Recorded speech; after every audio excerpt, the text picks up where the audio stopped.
HRT-1 დაავადებულთა მიმართიანობა ისევ იზრდება, მიმართიანობის მაჩვენებელი ამ დროისთვის 100,000 მოსახლეზე 273-ია. ძირითადი მიმართიანობა თბილისსა და აჭარაში ფიქსირდება, ხოლო სამცხე, ჯავახეთსა და კახეთში შედარებით მშვიდი ვითარება. წინა კვირასთან შედარებით პაციენტების რაოდენობა თბილისის თითქმის ყველა კლინიკაში იმატა, თუმცა დაავადებათა კონტროლის ცენტრში გრიპის ეპიდემიის გავრცელების საფრთხის საშიშროებას ამ დროისთვის კვლავაც გამორიცხავენ. სამწუხაროდ არის რა თქმა უნდა მძიმე შემთხვევებით და ესაც ფურნალობს რამოდენიმე პაციენტი თქვა სხვადასხვა კლინიკაში, რომელიც საკმაოდ ასე ვთქვათ მძიმე მიმდინარეობა აქვს.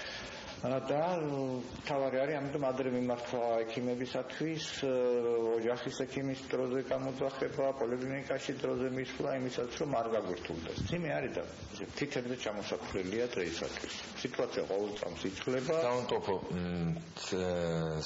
თლიანად უზრუნველყოფილი არის, რაც რესურსი არ ქონდა გუშინაც დღესაც შტაბი არის შექმნილი ჯანდაცვის სამინისტროში. ავთანდილ თალაკვაძე არის ჩართული, რომელთანაც სულ მუდმივი კონტაქტი გვაქვს, ხაზზე ვართ ერთმანეთთან და ის საკითხები, რომელიც ჩვენთან წარმოიშობა რესურსის თვალსაზრისით, ჩვენ ერთობლივად ვაგვარებთ.